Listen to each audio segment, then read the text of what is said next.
Si nosotros tuviéramos que explicarle a un niño qué es una moto, ¿cómo lo haríamos? Seremos un niño que él nunca ha visto una moto, no sabe en qué funciona, cuáles son sus partes. ¿Cómo haría usted para explicarle al niño qué es una moto?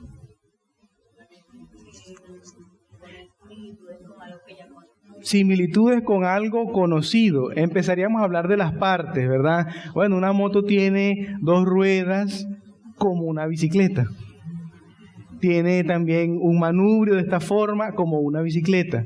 Tiene un asiento, te vas a sentar como en la bicicleta y vas a andar como en la bicicleta. Entonces, fíjense que aparte de los elementos como tal, la parte técnica, el funcionamiento, vamos a buscar una comparación para que el niño vea, ya no la he visto, nunca he experimentado una moto, pero ya conforme a lo que me estás explicando, puedo hacerme una idea. Bueno, eso es precisamente lo que el apóstol Juan va a hacer aquí en estos versículos. Va a hablar del nuevo Edén, de un Edén mejor. Pero como nosotros no hemos experimentado eso, él lo que va a hacer es hacer comparaciones con algo que ya conocemos. ¿Y qué es lo que sí conocemos? El primer Edén. Cuando Dios creó a Adán y a Eva, los puso en el huerto del Edén. Y habían características allá que van a estar en el nuevo Edén. Un nuevo y mejor Edén. Pero no es lo mismo. Pregunto, ¿es lo mismo una moto que una bicicleta? No es lo mismo, se parecen, pero no es exactamente lo mismo. Y eso es lo que el apóstol nos va a enseñar aquí. Se parece el estado futuro, el estado eterno, se parece al original, pero no es exactamente igual. Hay elementos que comparten en común. Miren que esto nos introduce algo muy importante en nuestra comprensión de la Biblia, y es que la Biblia tiene una unidad en su mensaje. ¿Cómo comienza el libro de Génesis? Dios creó todas las cosas sin usar un material preexistente, ¿verdad? Y nosotros aprendimos en la clase anterior, y desde el capítulo 21 que hemos venido estudiando, que la nueva creación no es algo totalmente nuevo como otro universo diferente, sino que es una renovación. Pero comienza con una renovación como comenzó al principio con una creación, ¿no? Entonces Dios puso a Adán y a Eva en el primer huerto de Edén, y habían características allí. Había el árbol de la vida, que ya lo mencionamos, había también ríos, había una comunión con Dios, la presencia especial de Dios estaba con Adán y Eva. Ellos podían compartir con Dios. Pero ¿qué fue lo que sucede? ¿Y qué es lo que la Biblia nos narra? Génesis capítulo 3, hay la caída. ¿Qué es la caída? El pecado se introdujo al mundo por culpa de Adán y Eva. Cierto, no por culpa de Dios, por culpa de Adán y Eva. De ahí, hermano, todos los libros de la Biblia lo que van a narrar es que Dios está obrando para traer o para recuperar lo que nosotros perdimos en Adán. Eso es la Biblia. Lo que Dios creó bueno y perfecto y que nosotros perdimos por el pecado, ahora Dios lo va a recuperar. ¿Y lo va a recuperar por quién? Por Cristo, que es el segundo Adán. Miren que hay conexiones teológicas aquí. Cristo es el segundo Adán. En el primer huerto había un Adán que fue puesto bajo prueba y fracasó, pero Cristo, siendo Dios, vino al mundo y también estuvo en obediencia a Dios. Y por su obediencia ganó para nosotros un segundo Edén. Miren cómo es la escritura, ¿no? Comienza con ese Edén y termina, estamos aquí en el capítulo 22, con un nuevo Edén, pero es muchísimo mejor. Eso nos muestra que Dios siempre ha tenido un solo plan, pero se ha desarrollado de una manera paulatina, progresiva, dando luces de lo que iba a suceder, pero no desconectado con lo que Él ya había hecho. Así que eso nos muestra la grandeza de Dios, el poder de Dios, la sabiduría de Dios, pero también que siempre ha tenido un solo plan. Vamos a ver entonces en el capítulo 22, versículos del 1 al 5, 5 características de este nuevo Edén. Ya vamos a tener en mente que hay relaciones con el primero, y hay 5 características que nos van a servir de ese puente para conectar. La primera característica, la vemos en el versículo 1, es el río de vida. Si notaron el texto, dice, después me mostró, fíjense que al decir después, estamos haciendo conexiones con lo que ya aprendimos. El capítulo 22, versículos del 1 al 5, está conectado con el 21. El apóstol Juan está hablando de la Nueva Jerusalén, que nosotros antes pensábamos que era una ciudad literal, pero que entendimos que está hablando de la iglesia. Y que no puede ser entendido cada detalle de manera literalista, sino de una manera simbólica, aunque evidentemente vamos a vivir en un lugar físico, no vamos a vivir en el aire, en lo etéreo, en las nubes. Sí es un lugar físico, pero no necesariamente es literalmente cada detalle que aprendimos, porque está hablando de la gloria de la iglesia redimida. ¿Sí? Entonces ya empezó a hablar, ya el pastor David nos explicó lo del templo y todo eso, pero ahora el apóstol Juan quiere que su audiencia y nosotros también veamos la relación que tiene esa nueva vida, por así decirlo, aunque técnicamente no es nueva completamente, porque ya la Biblia dice que los poderes del siglo venidero interrumpieron nuestras vidas por la venida de Cristo. Pero digamos el estado eterno, como técnicamente se le conoce, el estado eterno es algo parecido a la primera creación que Dios hizo. Entonces había un río de vida. Después me mostró un río limpio de agua de vida. Estoy en el versículo 1. Resplandeciente como cristal, que salía del trono de Dios y del Cordero. ¿Y dónde estaba? En medio de la calle de la ciudad. Es como decir, es central. Este río de agua viva es central en esa Nueva Jerusalén. Juan tiene en mente, hermanos, ya sabemos que la simbología de Juan sale ¿de dónde? Del Antiguo Testamento. Y él tiene en mente por lo menos 2 libros del Antiguo Testamento. El primero es Ezequiel capítulo 47, vamos allá.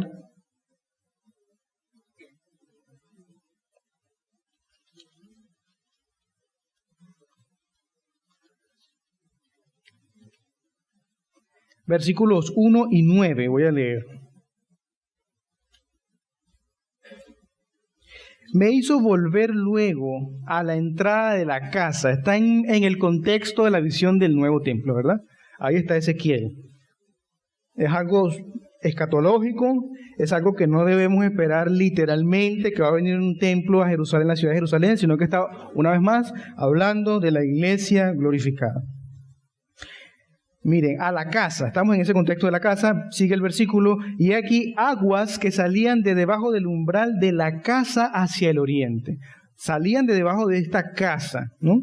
Porque la fachada de la casa estaba al oriente y las aguas descendían debajo hacia el lado derecho de la casa, al sur del altar. O sea que este es para ponernos en contexto, pero miren el versículo 9.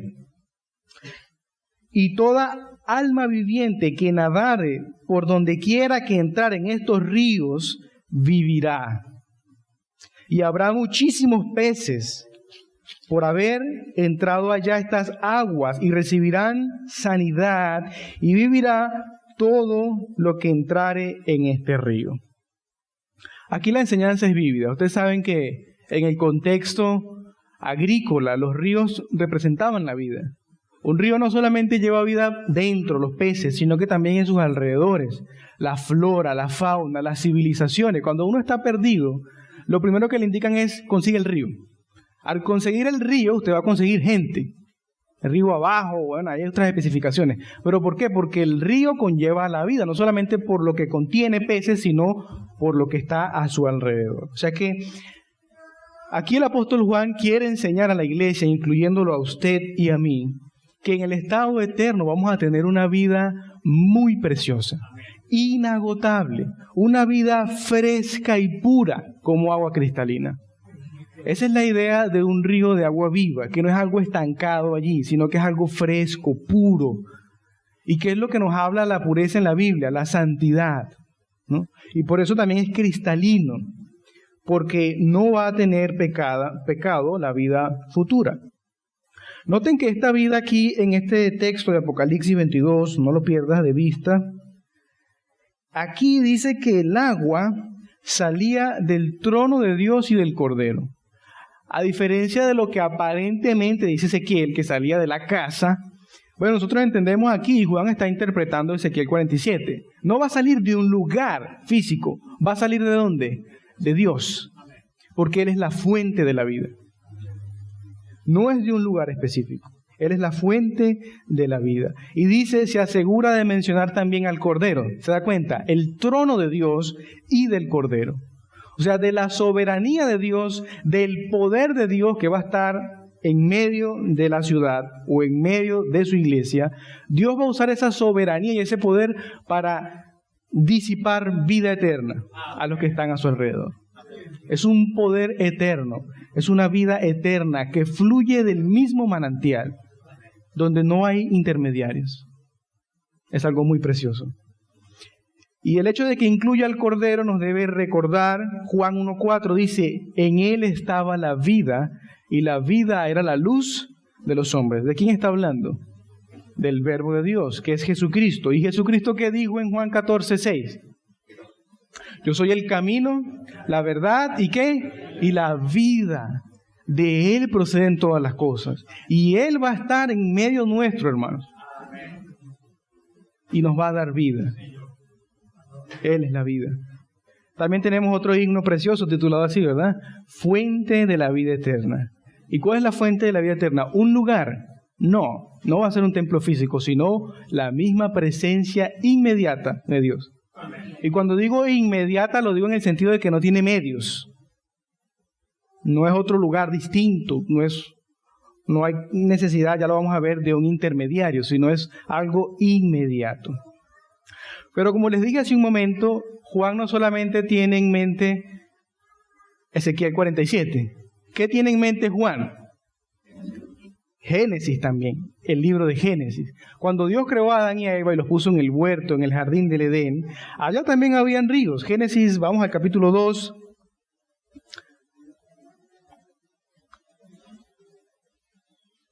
Versículo 10 al 14. Y salía de Edén un río para regar el huerto, y de allí se repartía en 4 brazos. Bueno, aquí va a empezar a hablar de estos ríos, pero fíjense que la idea de que se repartan estos ríos trae consigo el hecho de que van a partir de un lugar. O sea, la fuente era el jardín del Edén, y de ahí irrigaba al resto del jardín y al resto del planeta. O sea, la fuente era el jardín. Pero Juan, ¿qué nos dice en Apocalipsis 22? Cristo es la fuente y va a estar en medio de nosotros. Es interesante, ¿no?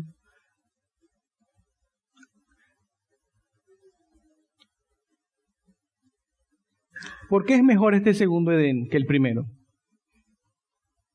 Es mejor no solamente porque ahora va a estar toda la iglesia, no solamente Adán y Eva, con todo el trabajo por hacer, sino que ahora va a estar toda la iglesia y tendremos una mejor comprensión de lo que es el amor, la gracia, la justicia, el poder, la soberanía de Dios.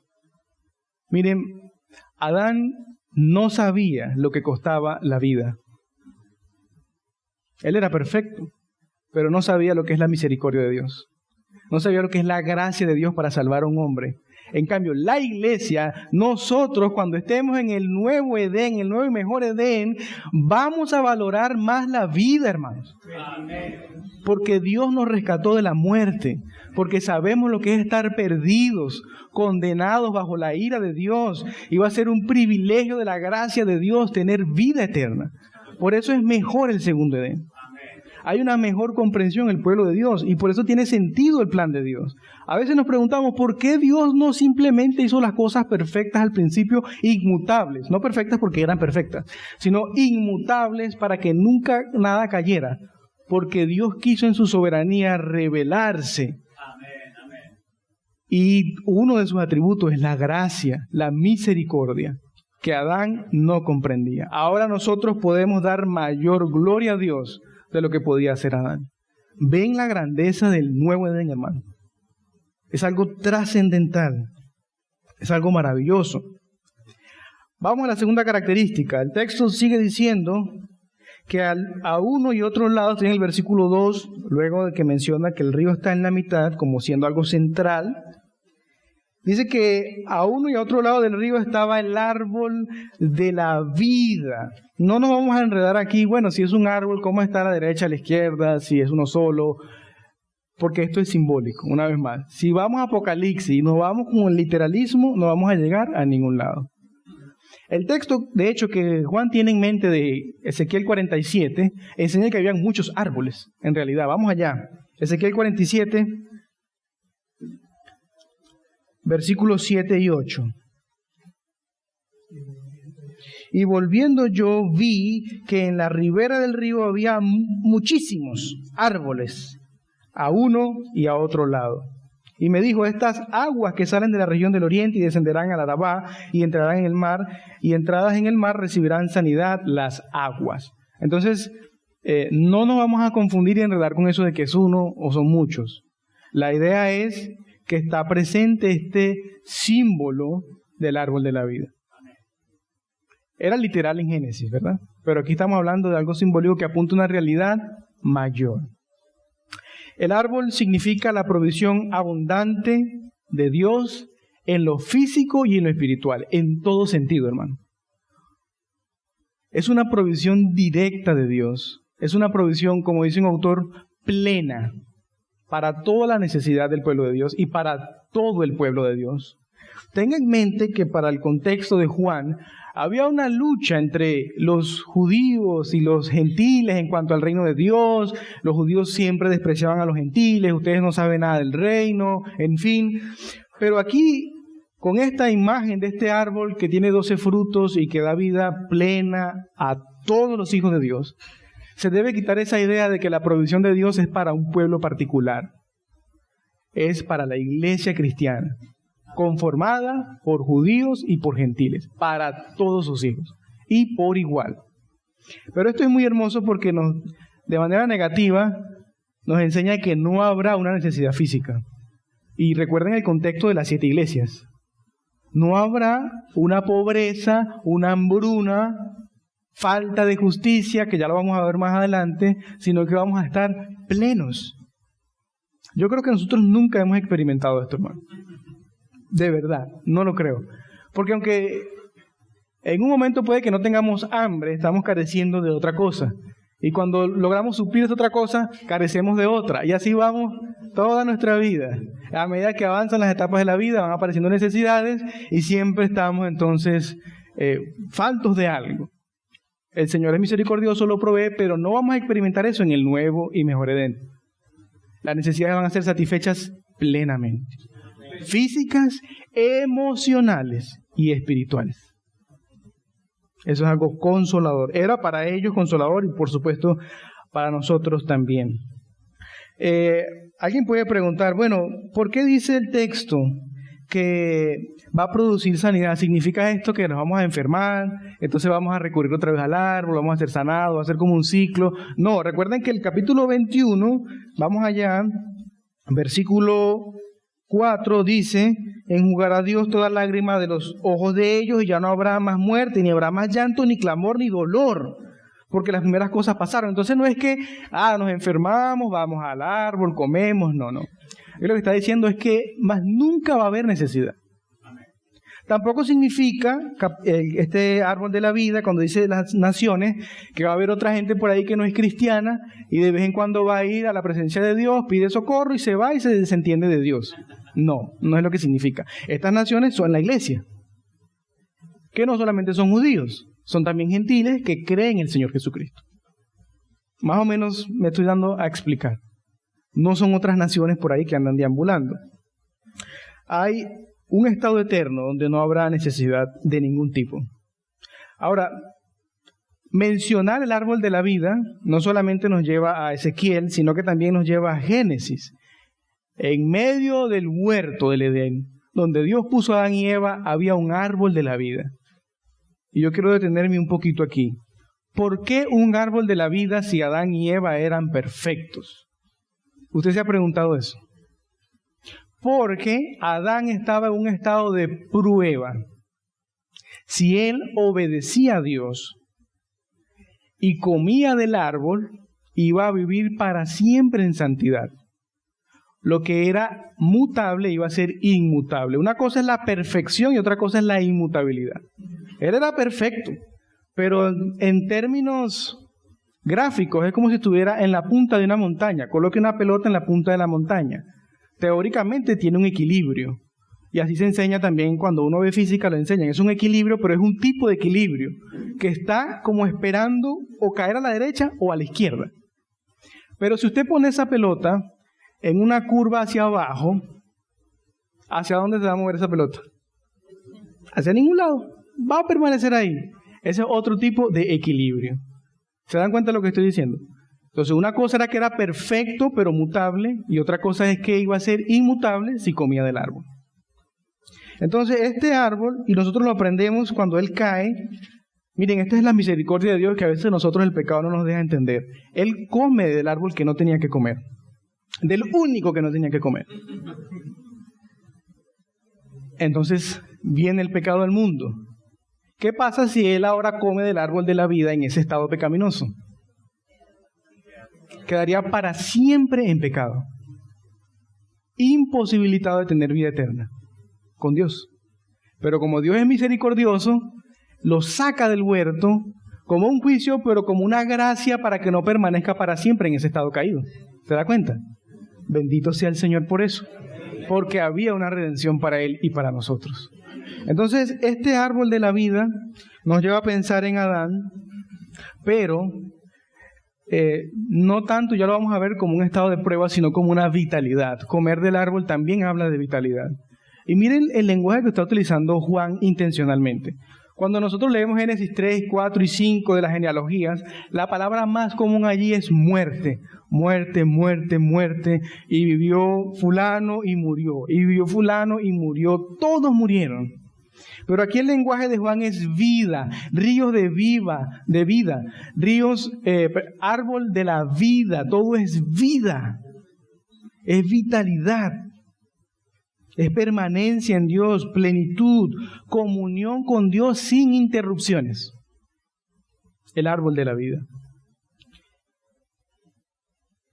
Cristo les prometió esto también a la iglesia de Éfeso. Vamos al capítulo 2 de Génesis. Versículo 7, nunca olvidemos, hermanos, otra de las claves para Apocalipsis, no solamente el Antiguo Testamento, sino siempre tener en cuenta las iglesias, que son la audiencia primaria de Juan. En el capítulo 2 de Apocalipsis, versículo 7, miren esta promesa que Él les dio, Cristo mismo les dio. El que tiene oído, oiga lo que el Espíritu dice a las iglesias. Al que venciere, le daré a comer del árbol de la vida, el cual está en medio del paraíso de Dios. Para una persona que sufre, hermano, esto es sumamente importante. Es que constantemente está luchando con el pecado, con la falsa doctrina, con el desánimo, con la mundanalidad. Y esa es la vida cristiana, realmente. Una lucha constante contra el pecado, contra el mundo, contra nosotros mismos, contra nuestra mente, contra los deseos carnales. Pero entonces la promesa es persevera, persevera porque va a llegar un momento donde eso se acabará. Te vas a nutrir de la vida de Dios y no vas a luchar más. Se acaba la carrera, se acaba el sufrimiento cuando comas del árbol, que es simbólico, es decir, tendrás comunión perfecta con Dios. Ya no habrá más pecado. No va a estar el árbol del bien y del mal, sino el árbol de la vida. Y esto es algo muy consolador, pero miren que les dije, el árbol de la vida en el huerto del Edén, en el primer huerto, también significaba una prueba, ¿verdad? Que Adán tenía que obedecer a Dios y posteriormente comer del árbol. Entonces pregunto, ¿será que para Juan también es importante que el pueblo de Dios piense que como vamos a estar en un nuevo jardín, vamos a estar otra vez en prueba, pero no solamente Adán, sino todo el pueblo de Dios, para ver si obedecemos y entonces otra vez volver a repetir toda la historia de la humanidad? ¿Y saben cómo nosotros sabemos que eso no va a ser así? Por la siguiente característica. El versículo 3 inicia diciendo, y no habrá más, léalo ahí en su Biblia, no habrá más que maldición. Esa es la tercera característica del nuevo Edén.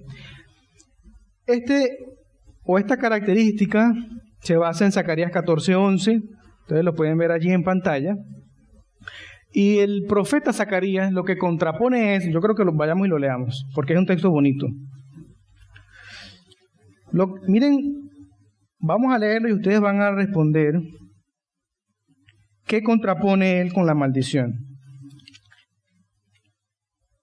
no, y morarán en ella, y no habrá nunca más maldición, sino que Jerusalén será habitada confiadamente. ¿Qué es lo que se opone a la maldición según Zacarías 14:11? La confianza. ¿Por qué habla de confianza? ¿Y por qué el apóstol Juan quiere que pensemos en confianza? Porque no vamos a estar en un estado de prueba. Ese es el punto. Las maldiciones en el antiguo pacto, en el Antiguo Testamento, venían por desobedecer el pacto. ¿Se recuerdan de Deuteronomio 28? Si no haces esto, entonces empiezas a proferir maldiciones, ¿no? La falta de comida, te vamos a expulsar, plagas, enfermedades, todo eso son maldiciones por quebrantar el pacto. Pero entonces cuando el apóstol Juan enseña que no va a haber más maldición, no solamente nos enseña que va a haber una confianza plena en Dios y que no va a haber prueba, sino que no va a haber posibilidad de pecado en ningún sentido. Enseña que ya la tierra no va a producir cardos y espinos, porque eso fue una consecuencia de que Dios maldijera la tierra. Enseña todo lo que nosotros vemos como una consecuencia del pecado en Génesis ya no va a estar. Van a haber relaciones perfectas. Recuerden que nosotros no vamos a vivir solos con Dios. Ustedes me van a acompañar. O yo los voy a acompañar. Sí, y así será, hermano. Esa es nuestra seguridad. Entonces la relación con el resto de hermanos va a ser perfecta. Va a ser perfecta. No va a haber esa maldición, ni en la tierra. Recuerden Romanos capítulo 8. Pablo dice, la tierra gime esperando la manifestación de los hijos de Dios, la redención, que eso es la segunda venida de Cristo. Miren, hasta algo inanimado, algo que no tiene conciencia ni racionalidad, espera el regreso de Cristo, el estado eterno. ¿Cuánto más no lo vamos a esperar nosotros que fuimos objetos de la redención primariamente? Muchísimo más, ¿no? Entonces la tierra no va a producir maldición, pero tampoco va a haber pecado, van a haber relaciones perfectas. No puede haber pecado ni algo que impida la relación perfecta con Dios. Miren, pregúntese, ¿por qué no va a haber más maldición? ¿Cuál es la respuesta? No hay prueba. Pero miren lo que responde Gálatas 3:13. Cristo nos redimió de la maldición de la ley, hecho por nosotros maldición, porque escrito está, maldito todo el que es colgado en un madero. La obra de Cristo, y esa es la importancia de la centralidad en la persona de Jesucristo. No va a haber más maldición, no porque usted y yo somos muy buenos, sino porque Cristo con su obra asegura que ya no va a haber más maldición. Él llevó la maldición sobre sí, en su cuerpo sobre el madero, para que nosotros no seamos maldecidos por Dios. Eso es el Evangelio, por eso no va a haber más maldición. El primer Adán falló y Dios maldijo todo. El segundo Adán llevó la maldición para darnos un nuevo y mejor Edén. Eso es lo que está enseñando el apóstol Juan. La tercera característica, hermanos, es la presencia permanente de Dios. Eso es lo que tenemos en el versículo 3, después de lo que leímos, hasta parte del 5. Vamos a ver. Y el trono de Dios y del Cordero estará en ella. ¿Quién es ella? La Nueva Jerusalén, la iglesia, ¿cierto? Y sus siervos le servirán y verán su rostro y su nombre estará en sus frentes. No habrá allí más noche y no tiene necesidad de luz de lámpara ni de luz de sol, porque Dios el Señor los iluminará. El trono, hermanos, es un símbolo ¿de qué? De la soberanía de Dios, del poder de Dios. Y cuando nosotros leemos la Biblia, especialmente el Antiguo Testamento, el trono de Dios parece que siempre está como en el cielo.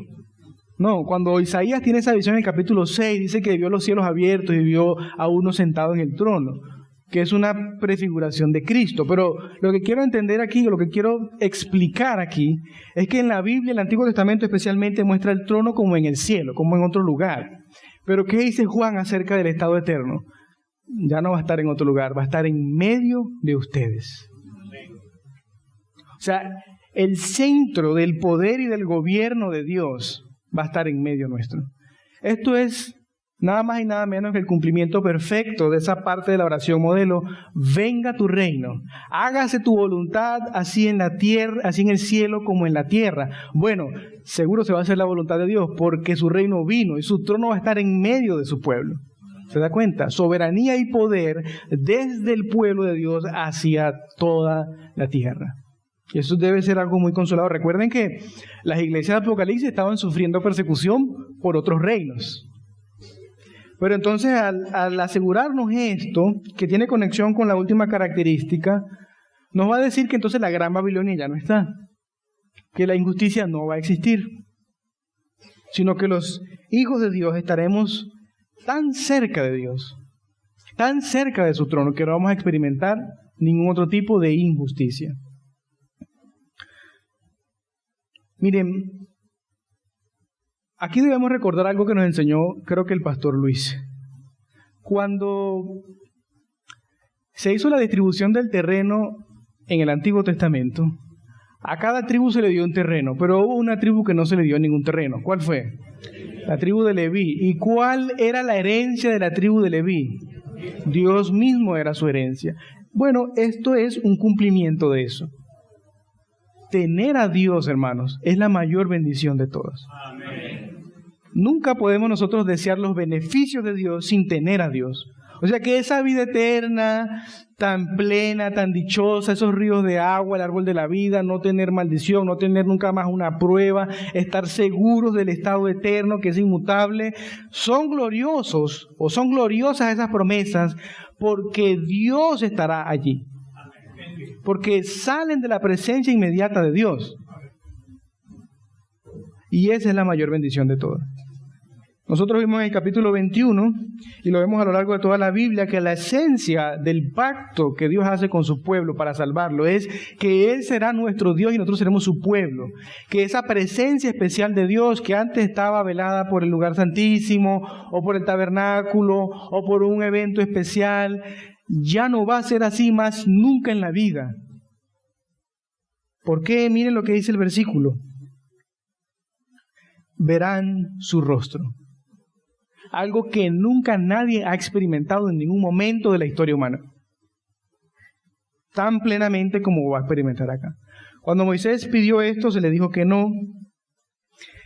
Pero el apóstol Juan sí lo dice en la primera carta, lo dice, ¿no? Cuando Él venga, lo veremos tal como Él es. Y eso será así porque Él nos purificó nuestros corazones. ¿Por qué ahora nadie puede ver a Dios? La respuesta es porque es pecador. Y eso muchas veces es interesante en el evangelismo. Pero yo no puedo ver a Dios. Bueno, no podemos ver a Dios porque estamos en pecado. Pero originalmente no era así. Originalmente sí podían ver a Dios Adán y Eva. Y en el estado eterno lo vamos a ver. Hermano, yo quiero que nosotros meditemos en eso. ¿Usted ha meditado en lo que significa tener a Cristo mismo en persona? Poder hablar con Él para siempre. Eso es una esperanza muy gloriosa. Y es la esperanza que tiene el pueblo de Dios. Solamente los que creen en Jesús. ¿Dónde está la Babilonia? ¿Dónde están los impíos en el capítulo 22? En ningún lugar. Ellos están en los capítulos anteriores en el infierno sufriendo. Esto es para la iglesia, hermano. Esto es para usted. Esto es para todo el que cree en Jesús. Aquí hay un lenguaje, hermanos, muy sacerdotal. Cuando dice, el trono de Dios y del Cordero estará en medio de ellos y sus siervos les servirán, esa palabra servir la vemos nosotros en los sacerdotes del Antiguo Testamento. Y la vemos también en el jardín del Edén. Cuando Adán estaba allí, dice que él labraba el huerto. Esa palabra labrar y guardar se utiliza para los sacerdotes en el Antiguo Testamento. Es un servicio de adoración a Dios. Y entonces lo que quiere como dar a entender aquí el apóstol Juan es que nosotros no vamos a necesitar un sacerdote, un intermediario que vaya de vez en cuando, una vez al año al lugar santísimo e interfiera y lleve oraciones por nosotros. No, cada uno estará delante de la presencia de Dios. Es como si el lugar santísimo se abriera para siempre, para todo el pueblo de Dios. Y por eso si nos preguntamos qué vamos a hacer en la eternidad, vamos a servir al Señor, vamos a servirle a Él. Detalles específicos no los puedo saber, pero sí sabemos que le vamos a servir a Él. Y que la imagen que tiene aquí Juan es una imagen sacerdotal. Miren, y sigue la descripción de algo sacerdotal porque dice que su nombre estará en su frente. Nosotros ya vimos que el nombre es como pertenencia, como que también reflejan el carácter de Dios. Pero en el Antiguo Testamento los sacerdotes tenían una lámina de oro acá que decía que santidad a Jehová. Es un servicio santo. Hermanos, si usted ha anhelado algún momento en su vida poder servir a Dios como Él lo merece, ese momento llegará en el estado eterno, en el futuro y mejor Edén. Amén. ¿A usted no le ha pasado que usted dice, Señor, perdóname porque nunca hago algo bueno? Y cuando lo hago, peco porque ya soy soberbio. Peco porque ya me enorgullezco. Yo sí, ahora sí me creo útil. Miserable de mí, ¿quién me librará de este cuerpo de muerte? Bueno, hermanos, vamos a servir al Señor con toda limpieza de corazón, con toda humildad, con todo amor en el estado eterno. Ahí por fin usted va a decir, Señor, todo es para tu gloria. Y eso es algo bonito, ¿no? Por fin, Señor, vamos a servirte como tú eres digno, según tu majestad. Sigamos aquí en el texto. Les dije que tiene un lenguaje entonces muy sacerdotal. Y esto se va a complementar más adelante. Pero esa mención que dice allí en el versículo 5, no habrá allí más noche, sino que no tiene necesidad de lámpara ni de luz del sol, es precisamente ese complemento del sacerdote y la gloria de Dios. Porque la gloria de Dios descendía solamente sobre el tabernáculo, sobre el templo, en el lugar especial de Dios. Pero aquí lo que está diciendo, y es la imagen que tenemos que tener, es que la gloria de Dios llenará toda la tierra. Y que esa gloria de Dios no va a ser interrumpida por nada ni por nadie.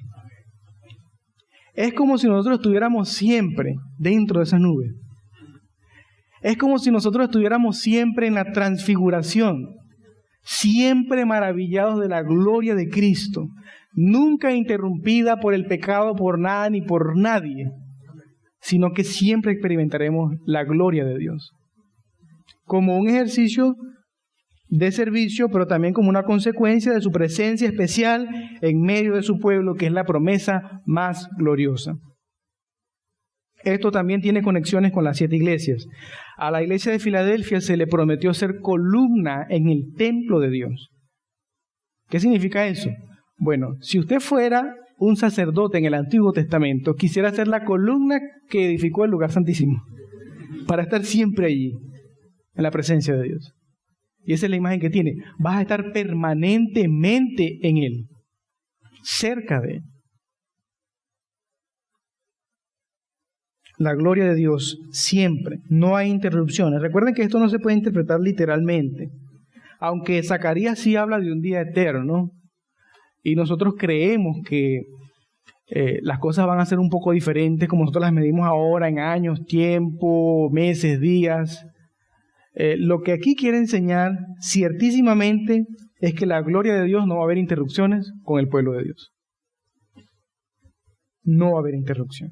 Vamos a la última característica que se relaciona mucho con esto primero, y es lo que dice al final del versículo 5, y reinarán por los siglos de los siglos. Ese es un complemento. ¿Por qué es un complemento? Vamos a 1 de Pedro capítulo 2. Versículo 9.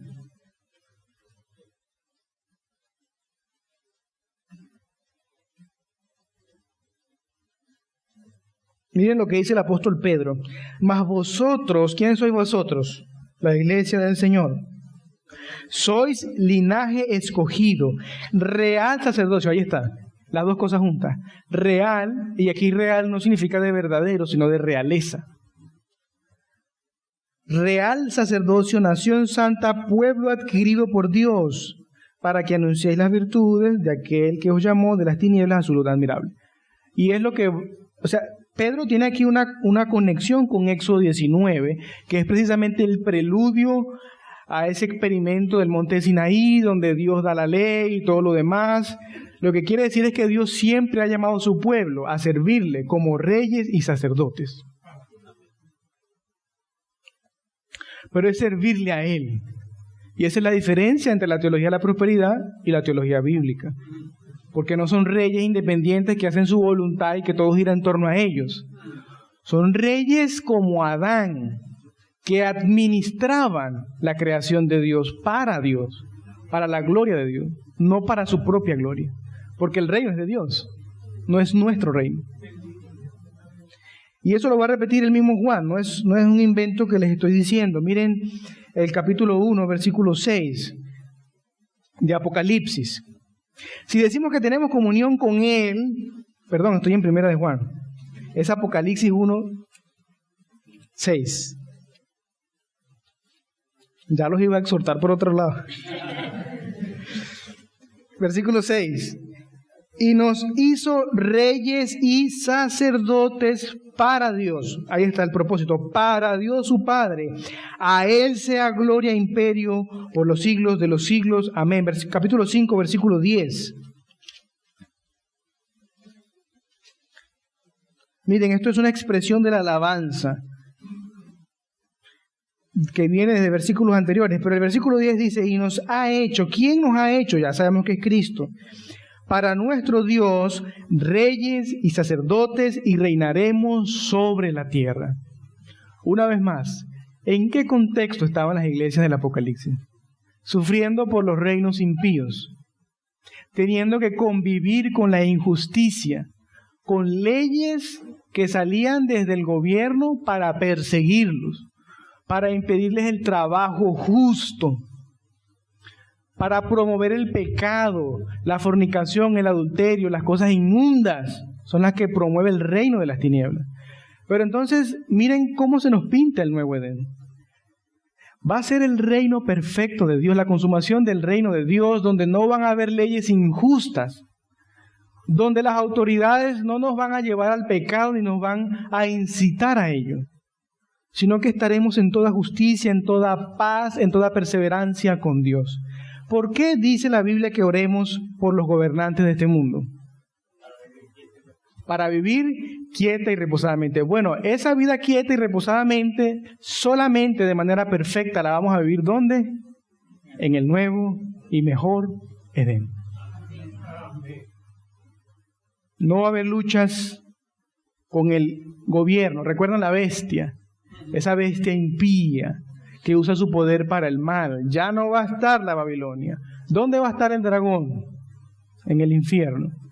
Los reyes y las presidencias y los gobiernos impíos no van a existir, sino que va a haber paz perfecta, seguridad y estabilidad para siempre.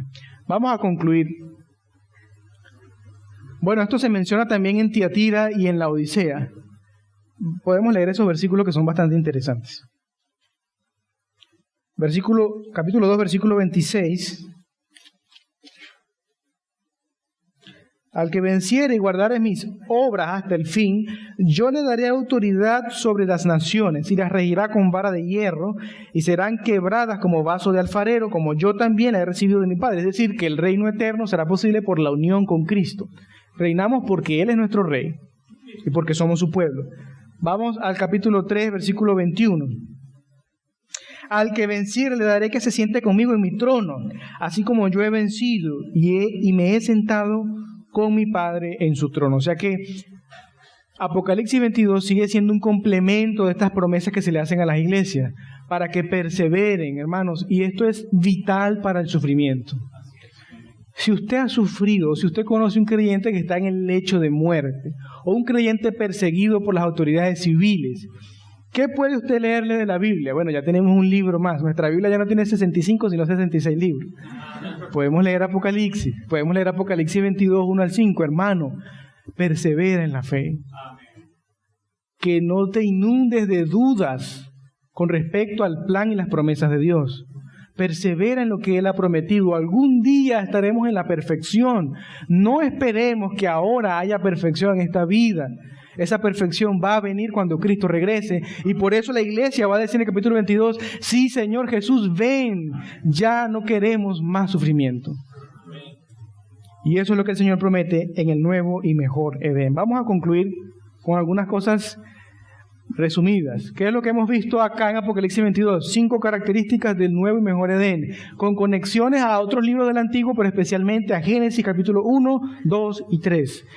vamos a tener vida eterna. Ya la tenemos ahora, pero va a ser de una manera perfecta, ininterrumpida, pura, sin intervención del pecado. Y es una plenitud perfecta.